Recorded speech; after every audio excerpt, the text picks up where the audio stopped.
Boa noite, senhoras e senhores! Estamos aqui mais uma vez para fazer uma live e conversarmos sobre palhaçaria. Olá, tudo bem? Noite, Lili, tudo bem? Boa noite, tudo bem? Tá me ouvindo bem? Tô te ouvindo, tô te ouvindo. Que bom, que bom. Muito obrigado por aceitar o nosso convite para conversar com a gente aqui. Eu que agradeço pelo convite. Adoro conversar sobre isso e me dá uma alegria enorme poder manter contato com esse assunto mesmo durante a pandemia.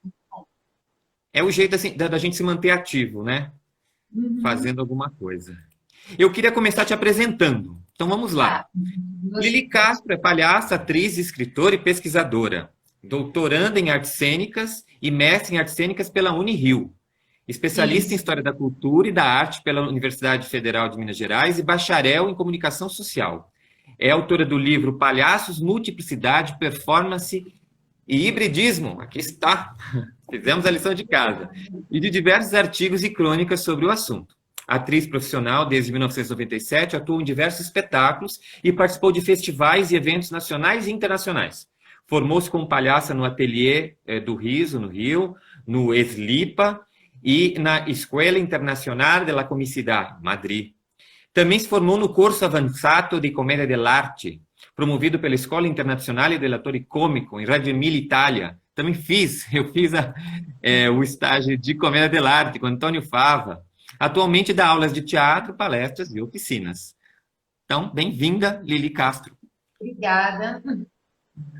Muito bem. Eu queria começar, como eu começo com todos e todas, a gente tem conversado com um pessoal bem bacana por aqui. Eu não sei se você tomou conhecimento ali, que a gente já falou com Beth Dorgan, Silvia Leblon, com a Lili Curso, que está aqui no teu livro, Isso. linda Aham. dela, Andréa Macera, Cláudio Teves, até difícil, fica até com medo de deixar alguém de lado, né? E agora eu tenho a oportunidade de conversar contigo aqui. E eu sempre gosto de fazer essa pergunta. O que te aproximou da palhaçaria? Da onde você teve essa ideia, se inventou de se aproximar do palhaço e da palhaça? Eu acho que desde quando eu comecei a fazer teatro, eu ia numa busca cada vez mais intensa de uma proximidade, de um contato, de uma troca real com o espectador, sabe? E aí, em 97, quando eu comecei a trabalhar em grupos grandes, eu fui da companhia de teatro do SESI Minas.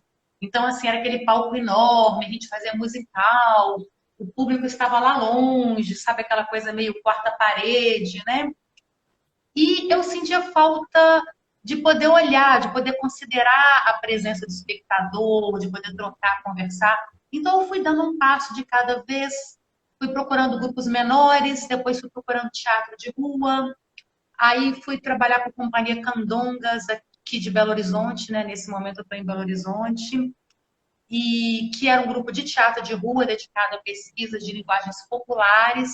E por um acaso, na época, eles tinham um espetáculo de comédia dell'arte, e era super aberto, conversavam com o público.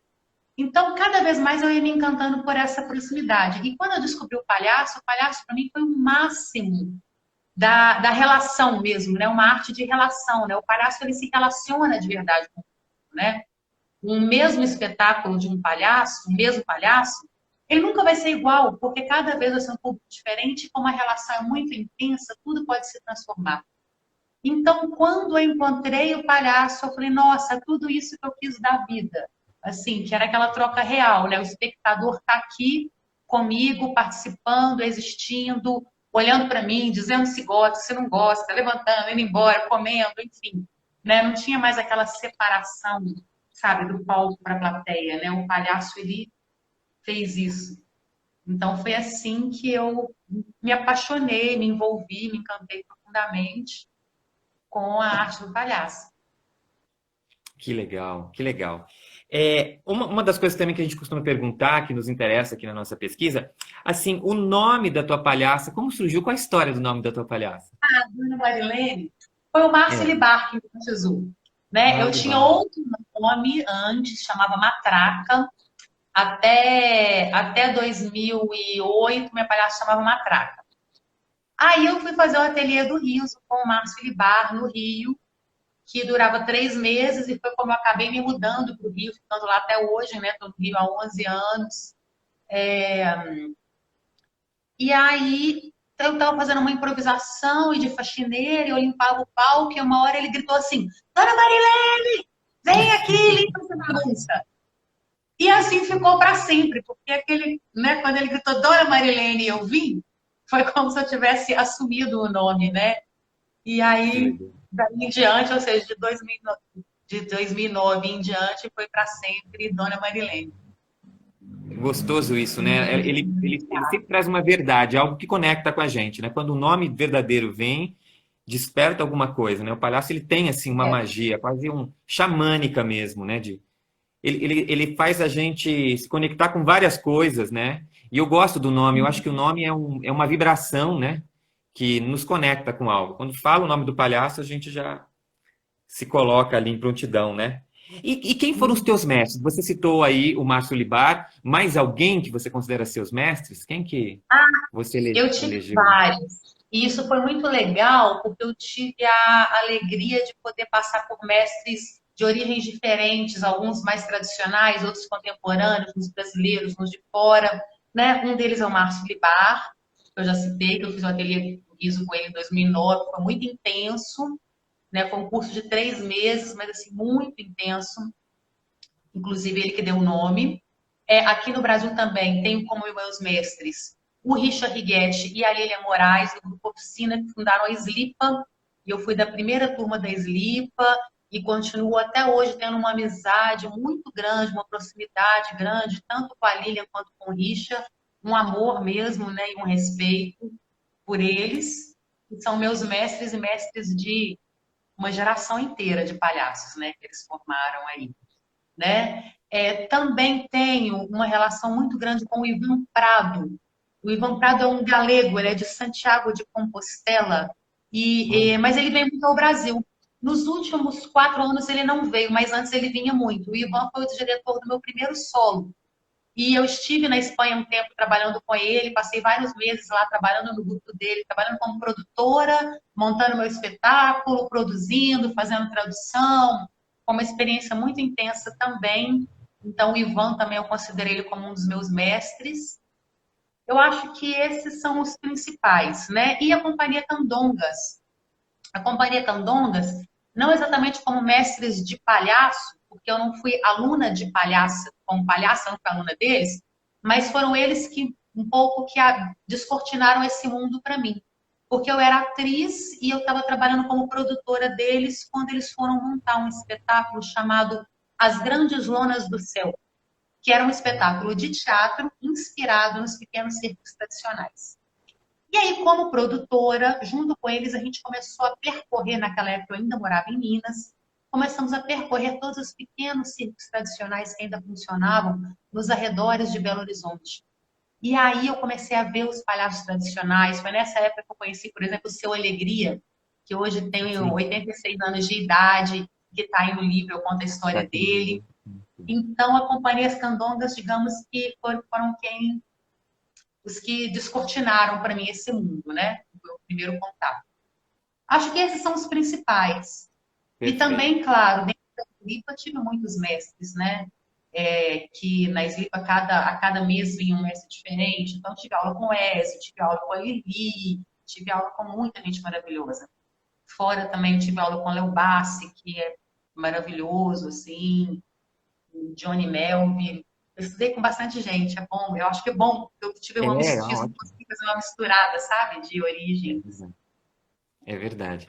É assim, tirando esse momento maluco que estamos vivendo da pandemia, né? Mas até quando a gente podia se encontrar, podia ir ao teatro e fruir a arte, como que Tá. você vê assim o cenário assim, nacional aqui para a palhaçaria? Que momento? Como que você analisa? Você achava que é um bom momento, que estava esquisito, que a gente. Uma pergunta que eu também gosto de fazer é: será que a palhaçaria tem um lugar de reconhecimento, um lugar de merecimento dentro das artes cênicas?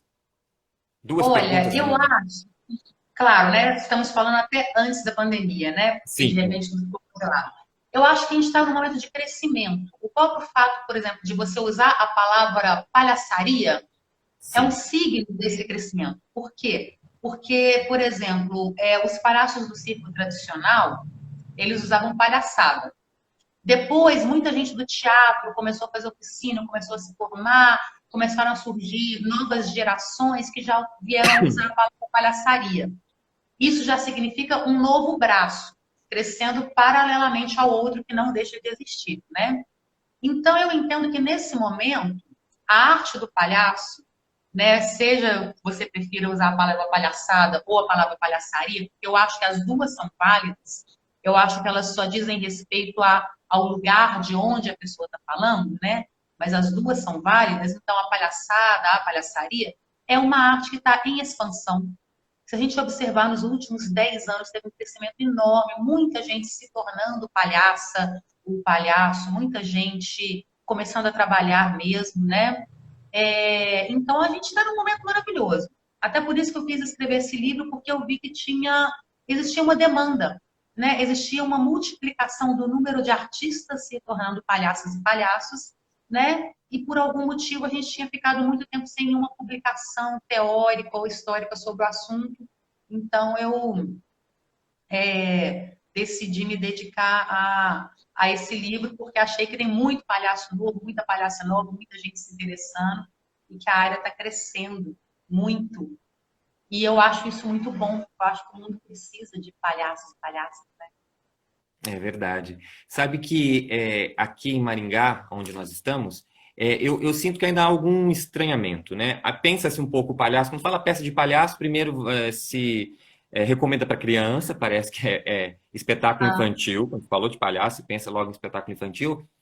E aí, esse crescimento, que ele é legítimo, né? É uma coisa que está acontecendo no Brasil e em vários países, enfim. Mas aí eu percebi um pouco da classe artística aqui, quase que uma coisa assim, então agora vamos fazer só palhaço? Poxa vida, não se fazia nada, agora a gente está começando a fazer, por que que vai querer sufocar, bloquear essa possibilidade que a gente está tendo agora? Então, eu percebo que realmente, como você diz, está em ascensão, está no momento de florescimento, mas que há um olhar assim desconfiado dos colegas das artes cênicas. Como se, poxa, esse pessoal agora só quer fazer isso, parece que... E como a gente nunca teve esse espaço, né? Eu não sei o que você pensa disso, queria dialogar contigo nessa perspectiva. Eu acho que a gente ainda ocupa um lugar que ele é, de certa forma, marginal. Ah, sim. Em certo sentido, seremos marginais sempre, né? Porque o palhaço ele é anárquico, ele não vai se adaptar à norma, à ordem, né? Ele não vai caber nas caixinhas, né? Justamente o contrário, né? O palhaço existe para questionar, para errar, para transcender. Então, parte dessa marginalidade, ela é natural da figura do palhaço. Agora, tem uma parte também que eu acho que ainda é pouca compreensão dessa arte. Por exemplo, aquilo que você falou, né? No senso comum, as pessoas pensam imediatamente em entretenimento infantil ou circo, né?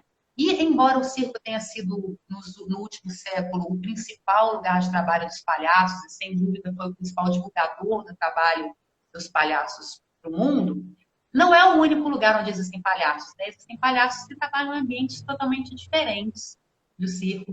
Existem palhaços que fazem trabalhos que nem podem ser vistos por crianças, que deveriam, inclusive, ter classificação indicativa, porque são coisas adultas, são coisas, né? Eu mesma tenho vários números que não são infantis e que nem devem ser vistos por criança, né? Então, essa foi uma das questões que eu queria abordar no livro, né? De mostrar que o palhaço, ele é entretenimento infantil, ele é circo, mas ele é outras coisas também, né? Ele não é só isso, tem muitas outras possibilidades. Então, eu Essa acho questão da que essa multiplicidade, né? marginalidade, essa multiplicidade. Exato. Uhum. Então, quando as É, pessoas pensam muito assim, só palhaço, é porque eu acho que elas ainda estão com uma visão reduzida das possibilidades ilimitadas do que é ser palhaço. é verdade, né? Porque é o palhaço com a maquiagem, com o nariz, sem o nariz, enfim, você tem também uma pletora de formas de se apresentar, né? Do palhaço se apresentar. E é interessante que muitos assim, consideram, não, o palhaço, mas eu recebi uma crítica uma vez de um colega, não vou dizer nomes, é lógico, né? Mas de um colega que é muito querido mesmo. Mas ele falou, mas o palhaço do jeito que você faz, eu acho meio esquisito, é muito colorido. Eu falei, mas aonde que você está dizendo que é proibido ser colorido? né? Aham. Querendo quase que colocar numa forma. Eu percebi num tempo, década de 90, eu não sei qual que é a tua perspectiva desse período, que quando começou a ter uma ascensão à arte do palhaço, e deu uma certa pasteurizada no que os artistas. Virou quase que uma moda, né? O ator ia lá fazer palhaço, e dali a pouco estava fazendo palhaço, todo mundo era de uma forma, todo mundo era palhacinho igual. E aí surgiu também uma versão que eu acho que os palapatões também foram muito legais para desmistificar isso daí, né? Ah, que negócio de clown, clown palhaço é a mesma coisa, porque surgiu quase que assim, o clown, ele é mais sofisticado, o palhaço, ele é do circo, ele é o que não tem muito estudo, que faz no improviso, na inspiração. Então, eu acho que a gente está superando esses momentos, né? E está chegando numa possibilidade dessa multiplicidade que você diz aqui, desse olhar. E aí você passou pela academia. Como que você percebeu a academia recebendo isso, essa Isso foi pesquisa? muito bacana, assim, porque a academia, ela, né, pelo menos na Unirio, está bem aberta para o assunto, né? Eu não sou a primeira pessoa que falou de palhaço na Unirio. Eu tive colegas antes já tiveram vários trabalhos, né? Mas eram trabalhos mais delimitados, assim, ou focados em palhaçaria feminina, ou focados em pedagogia do palhaço, do clown, né? Eu fui a primeira a abrir, falar, não, eu quero abrir uma coisa um pouco incomum dentro da academia, né? Porque a academia, a tendência é eles pedirem para você delimitar, você escolher um determinado tipo, você delimitar seu objeto. Se o meu objeto é palhaço, eu teria que escolher um palhaço, ou um espetáculo, ou uma época, um estilo. E eu não, eu queria falar da multiplicidade. E eu tive uma sorte mesmo, um encontro muito feliz com uma orientadora que teve essa cabeça aberta de me permitir falar da multiplicidade, né? Eu tive que recorrer lá na filosofia, a conceitos que me dessem embasamento acadêmico para falar disso, porque como é um trabalho que começa dentro da universidade, a gente precisava de embasamento teórico, e eu fui achar essas bases na filosofia, eu fui lá no Deleuze, né, para Sim. poder falar de multiplicidade, eu fui lá no Schechner para buscar a performance também, né, que eram instrumentos que me possibilitavam abrir o campo e não precisar fechar, né? E olha, eu só tenho a agradecer ao Unirio, porque eles tiveram essa abertura de cabeça e de possibilidades total, assim. Principalmente a Rosiane foi minha orientadora, e o Zeca Ligeiro, que foi um parceiro, e é um parceiro sempre, um professor maravilhoso, que inclusive é o meu orientador do doutorado agora, Que lá na legal. Unirio também. Hum. Como você disse, né, o palhaço ele tem assim um status até para ser palhaço de marginal, né? A margem, excêntrico, né, fora do centro, ele está ali um pouco fora. A Beth Dorgan costuma dizer que quando ela estava de palhaça com Elizabeth de Queen lá na USP, tinha alguns colegas que não queriam se aproximar dela. Falando, não, eu não quero falar com você assim. Tinha até medo, né? Então eu percebo assim algum medo da academia. Eu na minha defesa de mestrado eu falei, eu quero ir com o sapato do meu palhaço, né? Aí achou assim, não, é melhor não, porque eu acho que a banca pode se sentir ofendida. Eu falei, mas não tem que se sentir ofendido, né? É o meu ofício, ele tem ali que ter o respeito também, né? Como a gente respeita a academia, temos que respeitar o ofício de palhaço. Então eu percebo uma certa desconfiança, me parece, né? Mas que agora eu acho que a gente está conquistando espaço. Mas, por exemplo, a performance enquanto uma estética cênica, né? Porque a performance é a, a irmã bastarda das artes cênicas, né? Porque é filha daqui, dali. E eu percebo, assim, que, para mim, o palhaço e a performance, quando eu vi o título do seu livro, eu falei, tudo a ver, né? Palhaço e a performance, tudo a ver. Mas eu já vi alguns pesquisadores da performance que não coloca bem assim, que coloca uma divisão. Como que você viu isso no teu estudo, utilizando a performance como fundamento para a tua pesquisa? É porque Esse a espaço da palavra palhaçaria na performance performance. A palavra performance, ela pode ter acepções diferentes. Então, essa Sim, que é a grande questão, né? A gente, ela pode ter principalmente três significações, né? Uma é a performance arte, que é um movimento que surge nas artes cênicas, do qual faz parte, por exemplo, a Denise Stoklos, que eram esses que acontecem muito em museus, né? Yoko Ono, Abramovic, não né? não é a Marina Abramovic, não é dessa acepção de performance que eu estou falando, né? Essa é a chamada performance arte, digamos que ela está mais dentro do campo das artes plásticas, embora Sim. envolva o corpo do artista, né? Tem um outro conceito de performance que veio da linguística e evoluiu para a filosofia, e que é muito usado hoje, está muito em voga, principalmente por causa da Butler, né? Quando a Butler fala que a gente performa um gênero, né? Que está ligado à significação dos seus atos, né? Que está ali dentro do campo da linguística da filosofia. Também não é esse que eu trabalhei. Então, ou seja, existem três noções principais de performance. Eu trabalhei com a terceira, que é a do Richard Schechner, do Performance Studies de Nova York. Ele tem um departamento de estudos da performance, né, ou Performance Studies, que qual que era a ideia do Schechner? O Schechner ele estudava teatro e antropologia. E aí ele começou a ver várias manifestações, rituais, e ele falava, mas isso também é teatro, mas eu não posso chamar isso de teatro porque isso não está no palco. E aí ele começou a fazer uma separação entre o que é chamado de teatro ortodoxo, que é esse teatro que a gente entende como palco italiano, quarta parede, texto, dramaturgo, atores, né? E o que ele colocou para fora, e o que ele queria entender que estava fora dos limites desse teatro ortodoxo, como, por exemplo, manifestações tribais, rituais religiosos. Um ritual de candomblé é uma encenação, ele é uma performance, mas ele é teatro? Entendido a rigor, ele não é teatro, mas ele é performance. Então, a palavra performance, ela é um alargamento do campo para entender tudo que alguém faz e mostra para o outro. Então, eu, por exemplo, agora fazendo essa live, eu estou performando, porque eu estou aqui falando para vocês, né? Eu estou performando, você também. Isso cabe no conceito de performance, mas não é teatro, né? Os rotshuas, quando eles fazem as brincadeiras dele, quando eles fazem o ritual, a festa da batata, eles estão performando, mas não estão fazendo teatro, né? Então, por exemplo, a Folia de Reis. A Folia de Reis tem palhaço. E é um palhaço que, inclusive, ele se autodenomina palhaço, desde sempre, né? Eles falam, somos palhaços. Embora usem aquelas máscaras de monstro, né? Aquela e tal. O palhaço da Folia de Reis, ele não está fazendo teatro. Ou não, pelo menos, esse teatro ortodoxo. Mas ele está dentro do universo do que se entende como performance. Porque ele está performando, ele está encenando algo que vai ser visto por alguém. Então, é por isso que eu uso a performance, mas no caso, eu uso essa terceira acepção da performance, que é a performance do Performance Studies, ou Estudos da Performance do Richard Schechner, que Entendi. Não sei inclusive se eu me foi o lembro bem aqui. orientador do meu orientador. Eu É. não sei se eu me lembro bem aqui, mas é o fazer, o mostrar e o explicar, é isso? Isso, fazer, mostrar, mostrar fazendo e explicar como se faz. Explicar como se faz. Muito bem, bem, bem legal.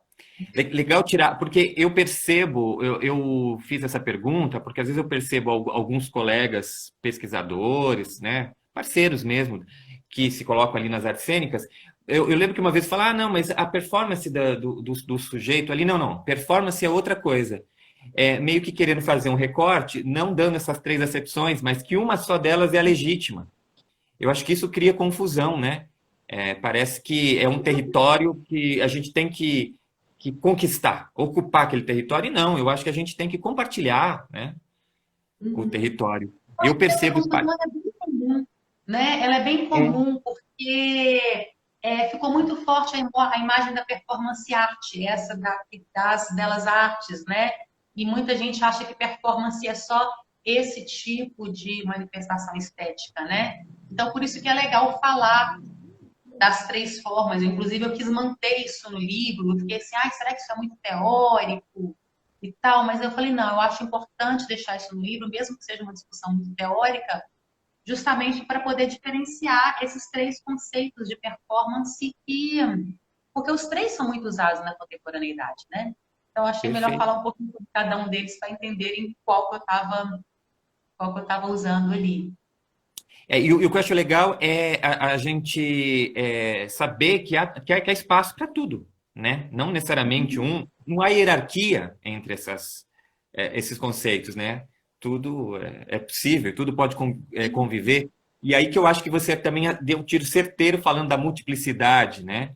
É, porque você pode ter manifestações que a gente pode considerar palhaço, palhaça, mas com diversas características. Isso eu gostei muito, porque eu também tive uma formação, quando eu vi que você fez a escola do Antônio Fava, eu achei interessante, porque para mim foi muito importante a comédia dell'arte na construção do meu palhaço. Lá nos Uhum. primórdios, ainda fazendo com a Tiche Viana, você deve conhecer Tiche Viana, Sim, Débora claro. Smitiello, o pessoal ali da Água de Pauliquito. chá. Uhum. Isso. Aí eu fiz ali inicialmente, antes de ir para a Itália, para estudar com Fava. E eu percebi que eu ganhei muito com o meu palhaço estudando a comédia dell'arte, principalmente a questão da comunicação, da triangulação, da relação com a máscara, né, com o arquétipo. Isso me ajudou bastante. Te ajudou também? Como que foi essa tua formação lá na escola do Fava? Para mim, quando eu cheguei lá no Fava para estudar, eu já era palhaça. E eu já estava Perfeito. com a dona Marilene bem consolidada, né? E o Fava, eu não sei se ele falou isso com você também, mas comigo ele falava muito assim: comédia dell'arte não é palhaço, né? Ele é muito purista com a comédia Ele dell'arte, é. né? E eu fiz Sim. o stage e fiz o avançado. Então, eu fiquei lá 3 meses inteiros, né? Aquele esquema que você sabe, puxadíssimo, né? 8 da manhã, Dia 6 da tarde, inteiro. praticando. Cãibra na panturrilha, né? Nossa Mas foi uma Senhora! experiência incrível. Poder fazer o stage e fazer o avançado, né? Então, quando eu fiz a formação em comédia dell'arte, eu procurei distanciar mesmo.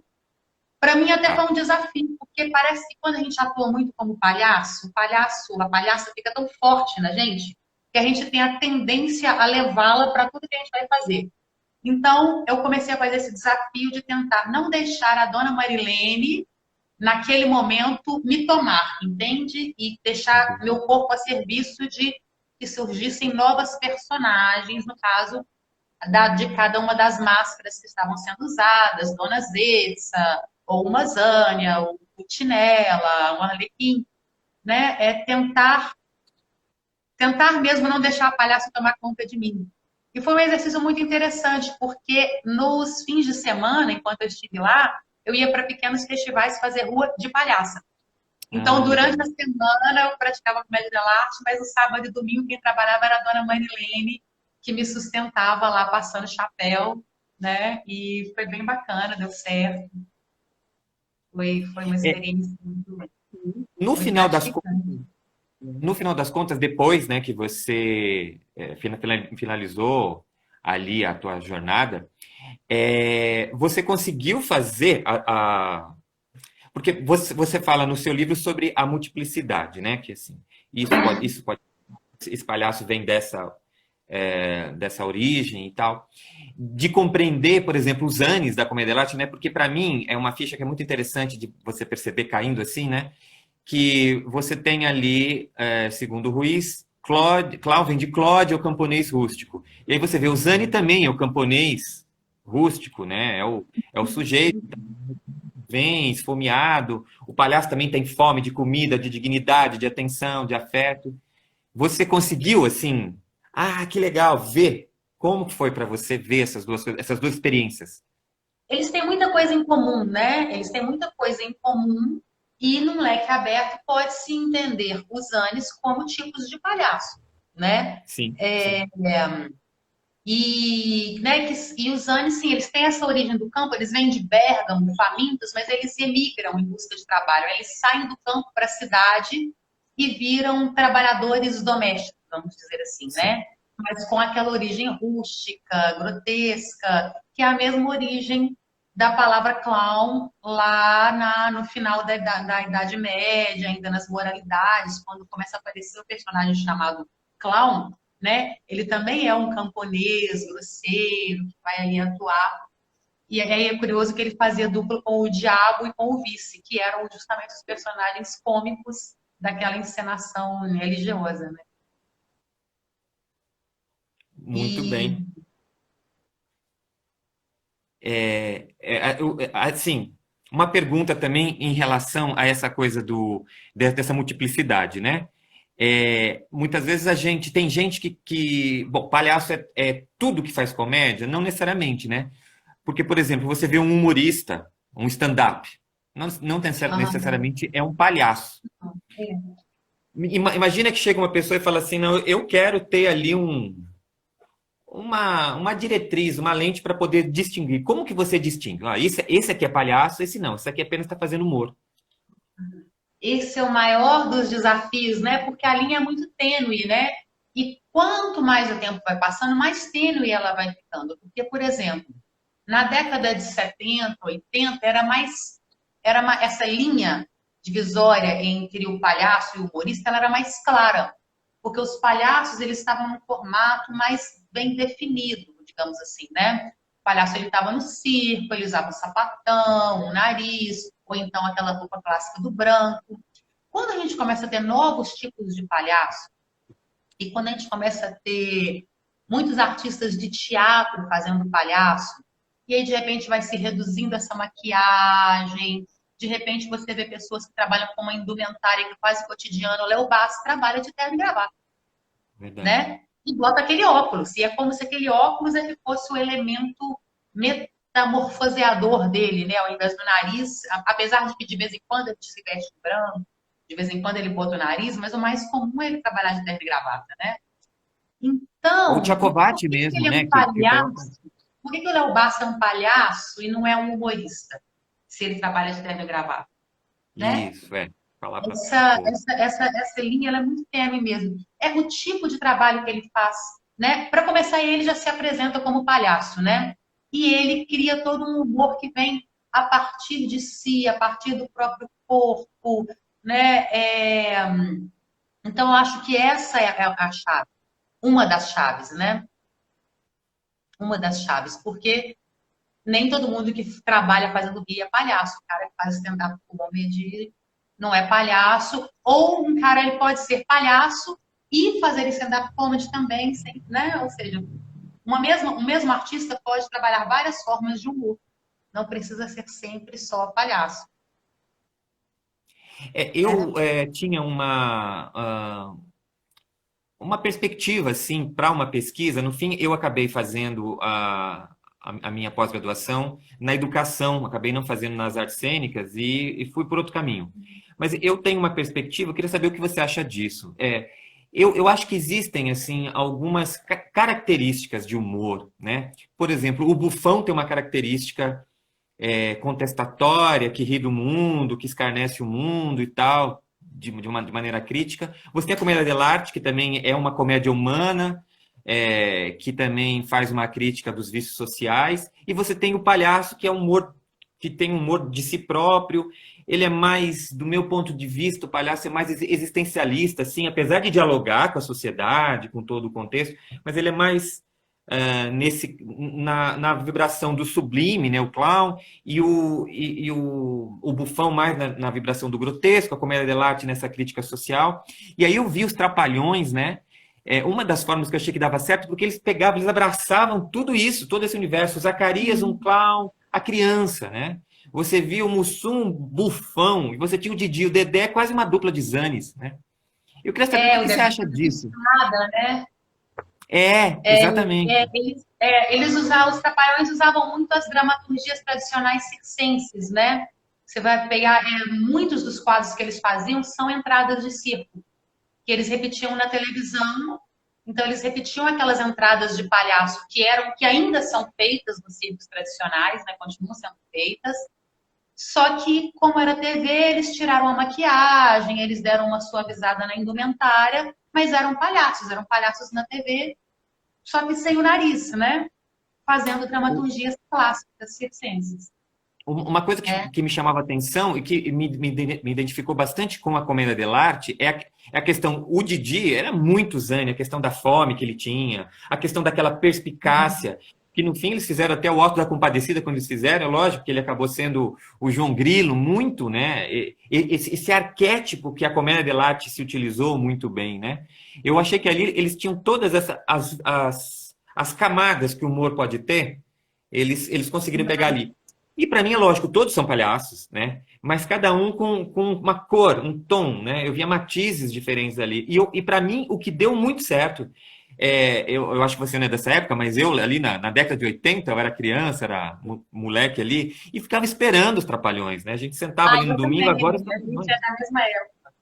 Eu É, brincava com o meu primo, a gente brincava no quintal olhando o relógio para dar a hora dos trapalhões. nossa, Porque a é gente verdade. parava de brincar para ver, porque aquilo era pra gente a coisa mais incrível, assim, Diz que né? a maior audiência da TV brasileira eram os Trapalhões. E eu acho isso bonito, eu identifico aqui com a coisa que você fala, porque é uma multiplicidade, quer dizer, todos os palhaços, cada um com seu tom, e eu acho que o É, sucesso era a diversidade ali, né? Para sim, mim, isso sim. era muito forte.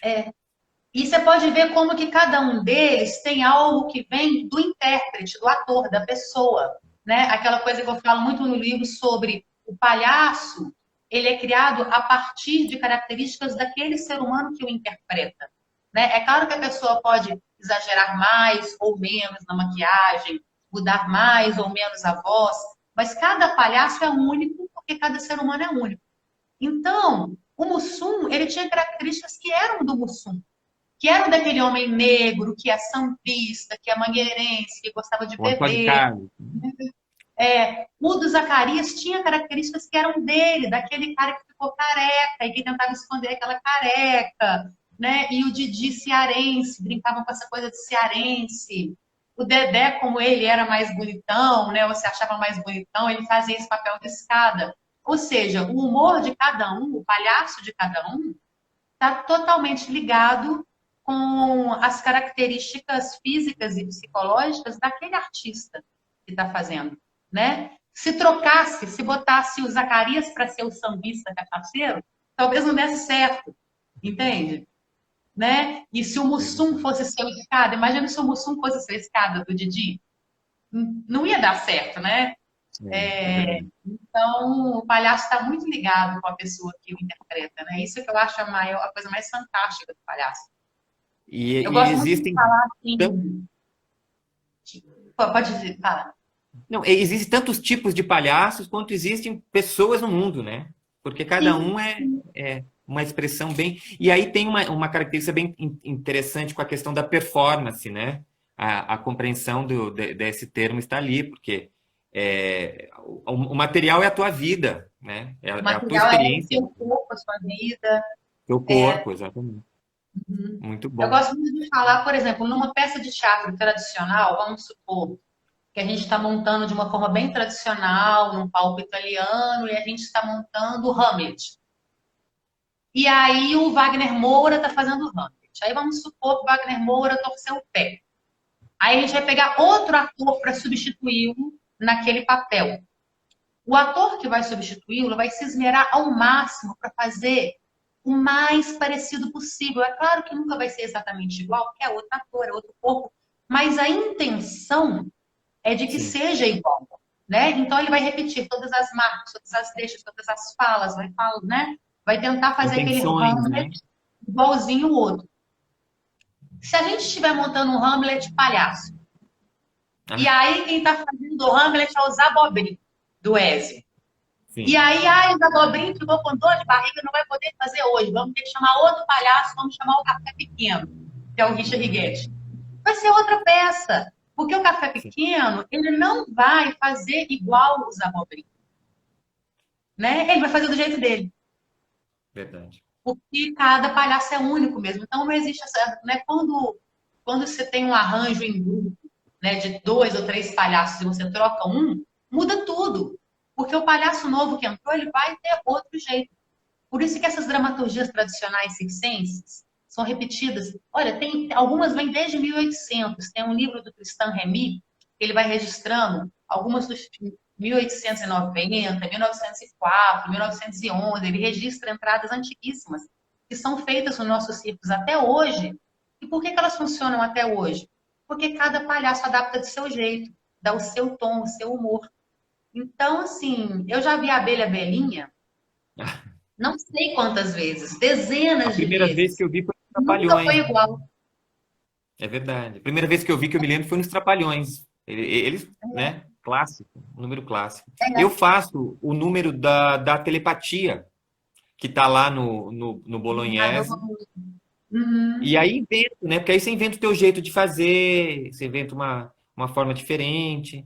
Eu também Aham. tenho o número da torta que é do Monty Python, né? Uma coisa assim mais inglesa e tal. Aí eu me apropriei, faço o número da torta, funciona bem, né? Então, e a gente sempre faz do nosso Uhum. jeito, né? Olha, tá aqui, como é que é? O Fabrício Machado disse boa noite. E ele disse, ele tem uma pergunta. Querido! Ô, Fabrício, um beijo de Goiânia. Ele está dizendo que o teu livro é um legado e tanto, concordo com ele. Ai, E ele diz obrigada, assim: se Fabrício. você for dar um conselho para quem está começando a fazer palhaço agora, o que que você diria? Ah, eu acho que é tentar não se policiar muito, não ficar se autocensurando, sabe? A autocrítica limita muito a gente, né? A gente, quando tem muito autocrítica, a gente se trava. Então, tentar se libertar da autocrítica e permitir se investigar com liberdade, né? Muito bem. Mas com uma liberdade, acho isso importante falar também, uma liberdade que sempre tenha um olhar atento e respeitoso com o outro. Porque eu já vi acontecer também, eu nunca falei disso em live, é legal porque hoje eu tenho a oportunidade de falar. Às vezes, escola de palhaço, é aquele mundo, já tem 20 palhaços, o pessoal fala, vamos fazer uma saída de palhaços para a rua, né? E aí acho que tem que ter um entendimento muito grande do que é liberdade, porque o palhaço é um ser que está no estado de liberdade, mas você tem que respeitar aquele outro ser que está na rua. Então você vai brincar com quem quer brincar com você. Se tem uma senhorinha sentada e ela não quer brincar, é um direito dela, não mexe com ela. Não toca em quem não quer ser tocado. É até um absurdo falar de toque em momentos de pandemia, né? Antes era tudo tão livre, né? A gente entrava um monte de palhaço dentro do ônibus.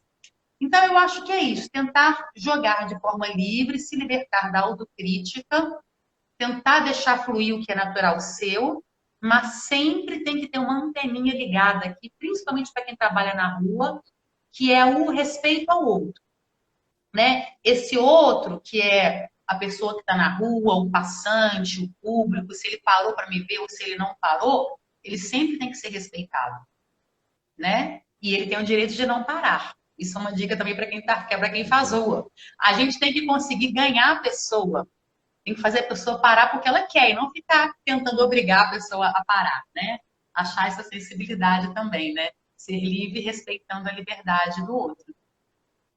Muito bem, com certeza. Eu até acredito que tem muita gente que não gosta de palhaço, diz que tem medo de palhaço, por essa invasão, né? Porque muita gente que às vezes se acha palhaço, né? Não tem ali, veste uma roupa. Eu tive uma situação a primeira peça que eu fui fazer foi uma peça de palhaço.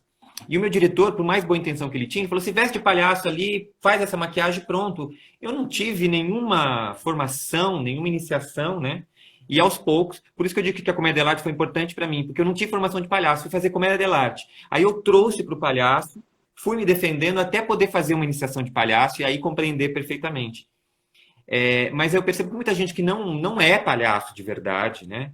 E fica querendo fazer graça, invadindo o espaço do outro, aí as pessoas acham que o palhaço é um ser inconveniente, por causa desses sujeitos que não respeitam o espaço do outro. Eu acho que essa tua dica é essencial. Eu acho que às vezes a pessoa está em processo, ainda está se descobrindo, pode vir a ser um bom palhaço, né? Mas eu acho uma dica legal para quem está começando, que é permitir-se ser livre na sua experimentação, mas sempre observando o respeito ao público e aos outros. Né? Isso é importante porque tornar-se palhaço é um processo de uma investigação muito grande da própria liberdade, né? Então isso é incrível. E aí tem hora que algumas pessoas se empolgam e perdem a medida. Isso é natural que aconteça também. Aí daí a importância de um bom condutor, de um bom mestre, né? Eu tive mestres que eram muito atentos a isso, sabe? Né? Porque esse exercício de poder olhar para os seus próprios defeitos, poder rir de si mesmo, poder de repente olhar para, nossa, que maravilha eu ter essas pernas finas ou essa barriga grande, como isso é legal, como isso é bom para o meu trabalho, como eu posso ser feliz assim. É muito libertador, né? Então é importante você conseguir se libertar, mas tendo essa atenção, lembrando sempre que existe o outro, que o outro tem os limites dele. Acho natural que algumas pessoas do começo se percam mesmo um pouco nesse limite. Por isso até que eu tô falando isso, assim. Porque Dentro disso é que um você está chamado falando, mesmo, né? certo. Dentro disso que você está falando, o que você diria então que é necessário para ser um bom palhaço? Quando eu digo um bom palhaço, né? Eu estava falando com a Silvia semana passada, a Silvia Leblon, falou assim: às vezes o palhaço não é obrigado a ser bom, ele pode não ser bom. E ela estava conversando depois, particularmente comigo. Até é bom você entrar com um palhaço que não é bom, você tem que entrar, você engole, engole. E a espirulina, para mim, é assim, é tudo que eu acho que tem que ser um palhaço, né?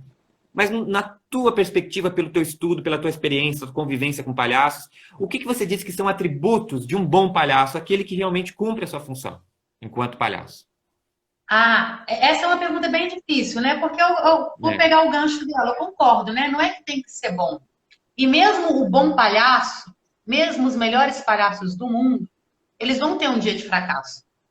Vai sim. ter um dia que a coisa não vai funcionar, vai dar errado, o público não vai rir. Isso acontece com todo mundo, né? Eu acredito que quanto maior o tempo de prática e de estudo, melhor o palhaço vai se tornando, né? O meu mestre, o Richard Righetti, um dos meus mestres, ele fala muito que palhaço bom é palhaço velho, no sentido de Sim. quanto mais você vai avançando, melhor você vai ficando, porque você vai descobrindo mais possibilidades, tanto no seu corpo, quanto de jogo com a plateia, o que funciona, o que não funciona. E aí, cada corpo é um corpo, cada jogo é um jogo, né? Cada pessoa vai descobrindo o seu. Então, eu acho que experiência, continuar tentando, continuar aprendendo. Vou usar outra frase do Richard Righetti. Ele fala que existem dois tipos de palhaço: os que são amados e os que ainda vão ser. Ai, Ou que seja, não bonito. desistir, continuar tentando ser amado, né? Eu acho que essa é uma das principais coisas para ser um bom palhaço. Fora isso, vou falar agora de coisas mais técnicas que eu acho importantes. Eu acho escuta muito importante. Escuta tem a ver com aquilo que eu estava falando antes sobre respeitar o público. Escuta, você está fazendo e está vendo o outro. Então você tem que estar ligado para saber se aquilo, como que é aquilo que você está fazendo está ressoando no outro. O outro está curtindo, ele está rindo, então eu vou repetir. Nossa, ele riu mais, eu vou mais além. Nossa, ele não gostou, eu vou dar um passo atrás, né? Porque o palhaço ele é um jogo de troca com o público, né? Ele é uma relação com o público. Então eu acho a escuta muito importante, né?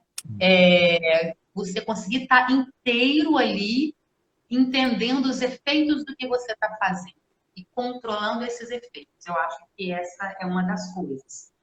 A outra é também, assim, saber se observar, entender o que você tem de bom. E nisso, assim, um mestre, um diretor, um colega ajuda muito, porque às vezes tem umas pessoas que elas têm umas características super engraçadas, mas elas mesmas não percebem sozinhas. Aí precisa de, às vezes, fazer uma oficina, e aí o mestre da oficina vai falar: olha isso que você faz, cara, isso tem que levar para o seu palhaço. E aí a pessoa tá, tem aquele estalo e leva aquilo para o palhaço, e aí super funciona. Então, eu acho que é ter escuta, contar com olhares de fora, né? Poder fazer oficinas ou ter colegas de grupo que trabalhem, que experimentem com você, ouvir feedback de outras pessoas e continuar fazendo. A prática é o que eu acho que vai gerar mesmo a... Eu não acredito em perfeição, né? Eu ia falar perfeição, mas não é essa a palavra. A prática é o que vai gerar a melhora, né? A prática nos torna cada vez melhores. Entendi. E aí, já emendando, talvez a palavra já esteja aí, né? Ou não, você também fique à vontade aí para dizer. Nós aqui do Grupo Meu Clown estamos fazendo nós temos um canal no YouTube, estamos fazendo assim algumas filmagens falando sobre palhaço de A a Z, ou seja, alguns verbetes, como se fosse um pavio, vontade de ser pavio, né? Falar alguns verbetes da Ah, palhaçaria, que é importante a quem está estudando palhaçaria saber. Tem que ter contato com aquilo. Como o teu livro, que eu acho muito legal, porque você traz a história, você traz as características da palhaçaria. Eu estou entrando agora, eu estou no finalzinho do livro, você está falando da palhaçaria feminina, você traz alguns palhaços de exemplo. É um universo, né? Eu queria também contribuir com algum elemento. Então, eu gostaria de saber de você, qual verbete você acha que não pode faltar num léxico sobre palhaçaria? Pensando assim, não aquela coisa fria, né, enciclopédica, mas um verbete que ele abre um diálogo, abre uma possibilidade de você refletir. O que você acha que não pode faltar? Palavra que tem Acho que estar lá. que jogo, Jogo. jogo, Ótimo. ele já estava entre os seus? Acho que Já. jogo. Jogo. Jogo, Legal, ótimo. troca, Legal. Jogo acho e que troca. Muito bem, muito bem. Estamos anotando tudo aqui. A gente está pegando essa contribuição dos pesquisadores, dos palhaços, dos mestres. A gente pretende fazer isso alguma aí coisa para fica, né? contribuir. Porque riso, brincadeira, alegria, naturalmente esses entrariam também, né? Sim. Eu Na acho muito música. interessante ouvir cada um, e sim, porque quando você diz jogo, é diferente de, talvez, de quando a Beth Dorgan diz jogo. E aí eu vou entendendo e vou somando, né? Porque eu vou entendendo a tua Aham. perspectiva. Se a Lili falou jogo, tem um sentido. Então eu procuro entender isso daí para deixar bem amplo. Então, se eu coloco jogo, mesmo que já foi dita a palavra, a gente vai enriquecendo aquilo tudo, né? Ah, Uma das últimas perguntas aqui, estou perguntando sobre o seu livro, daqui a pouco eu quero que você fale, mas assim, se a tua palhaça, Dona Marilene, Dona encontrasse Marilene. com o presidente, o que você acha que ela diria ou faria? Ah, meu Deus do céu. Ela ia dar umas vassouradas na bunda dele, para ver se ele toma. Ela ia pegar a vassoura, ela ia ficar brava danada. E a dona Marilene não é muito brava, geralmente ela é boazinha. Mas tem uma coisa que ela detesta, que ela é faxineira, que ela detesta rato, barato, e ela pega a vassoura e ela bate, dá umas vassouradas. Eu acho que ela ia dar umas vassouradas no presidente, que nem ela faz com as baratas com os ratos dela. Muito bem, muito bem, muito bem. Aliás, eu ia adorar fazer isso, se eu pudesse. Nós estamos perguntando para Realmente, eu ia gostar muito. nós estamos perguntando para todos aqui, tem uma diversidade. Eu já queria, eu estou fazendo isso aqui oficialmente. Ah, meu Deus. Nós pretendemos, assim que voltar à vida um pouco mais normal, né, que a gente tiver autorização sanitária para se reunir, e fazer uma celebração com os palhaços e palhaças. Estamos convidando Ai, os palhaços que estão feito aqui as lives conosco. Então, os palhaços que já fizeram, as palhaças já aceitaram, vários deles. Silvia vai fazer, Cida Almeida, Andréa Macera, Dagoberto Feliz, Cláudio Tebas vai estar com a gente. Então, a gente quer pegar lá no Teatro dos Parlapatões e reunir essa palhaçada toda e fazer um Paulo, cabaré, onde cada um vamos. canta, faz um número e Ai, que tal. Eu queria te saudade. convidar. Eu Ai, queria te já convidar. aceitei. Ótimo, ótimo. Vamos mantendo o Ai, contato, porque saudade, né? Que coisa vai ser, maravilhosa, que é um nem monte me de fala. palhaço junto, cabaré. Vai ser Ai, isso é tão delicioso, bom. né? E aí Ai, a gente está organizando e a gente quer, inclusive, pegar essa verba, né, o dinheiro que a gente arrecadar da bilheteria e destinar ao Teatro dos Palapatões, que eles estão passando um mau bocado ali e aquele é um teatro que não pode, a gente não pode perder. Então, é essa a nossa intenção. Você não está pode. convidado para estar conosco. Ah, Onde já nós encontramos o aceitei. teu livro? Onde nós encontramos o teu Olha, livro? nesse momento, ele esgotou nas livrarias, estava em várias livrarias, né? Principalmente no Rio, mas também tinha em Belo Horizonte, São Paulo, Fortaleza. A primeira edição foram 500 exemplares. Os que estavam nas livrarias e na editora já acabaram. Ainda tem alguns poucos comigo, as pessoas que estão me escrevendo, eu estou combinando assim, a pessoa faz um depósito, é R$ 45, eu mando pelo correio. Perfeito. Então, quem quiser, me procura pelo Face ou pelo Instagram, me escreve rápido, porque tem poucos mesmo, tá? Tem mais 20 livros. Ah, E aí então, gente, ó, acabou. corram, Mas assim, corram. É mas eu fantástico, tô. recomendo. Maravilhoso o livro. Hã? O Não, livro é mas eu tô. fantástico, maravilhoso, recomendo. Por favor, comprem, corram para comprar.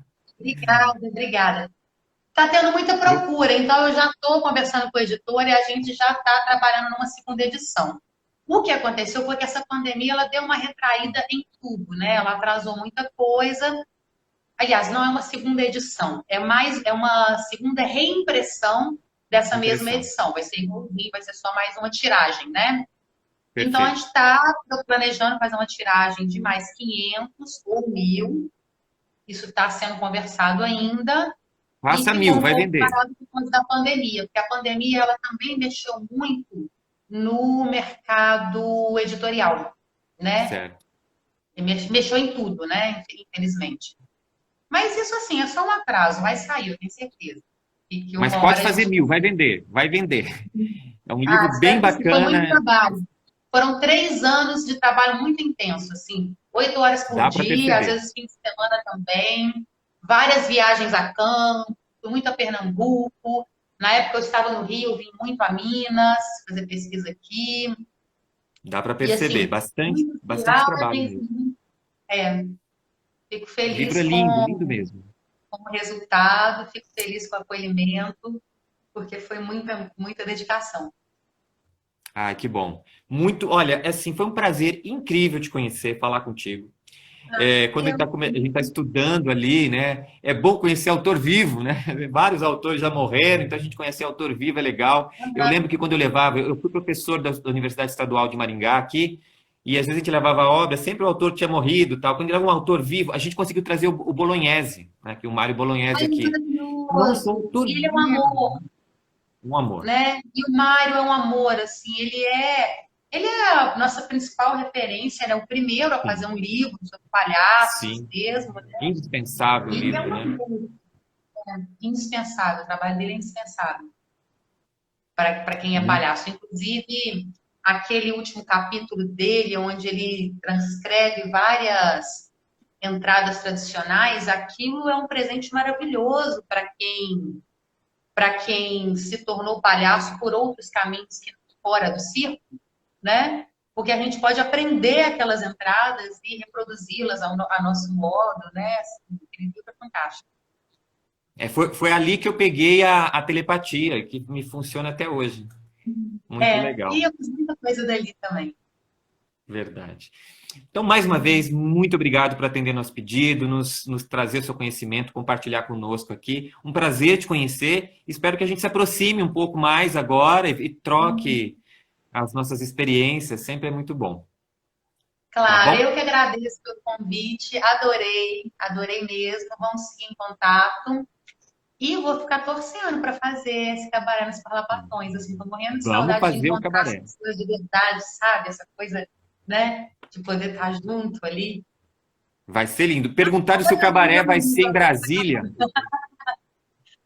Não, o cabaré vai ser em São Paulo. Acho que ele queria que fosse em Brasília para a gente ir lá e dar vassourada no Bozo, né? Mas não, vai ser em São Paulo. Ah, Quem sabe um nossa, dia a Dona gente faz uma Marilene caravana. Fria de Pau.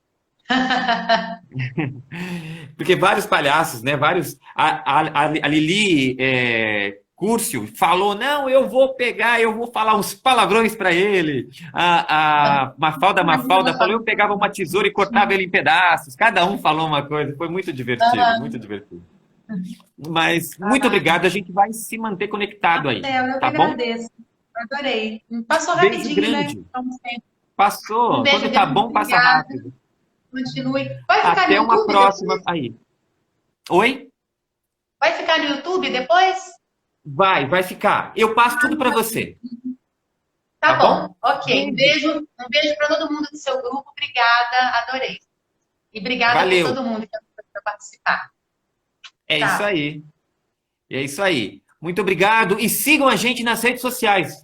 Um beijo, até semana que vem. Tchau, tchau.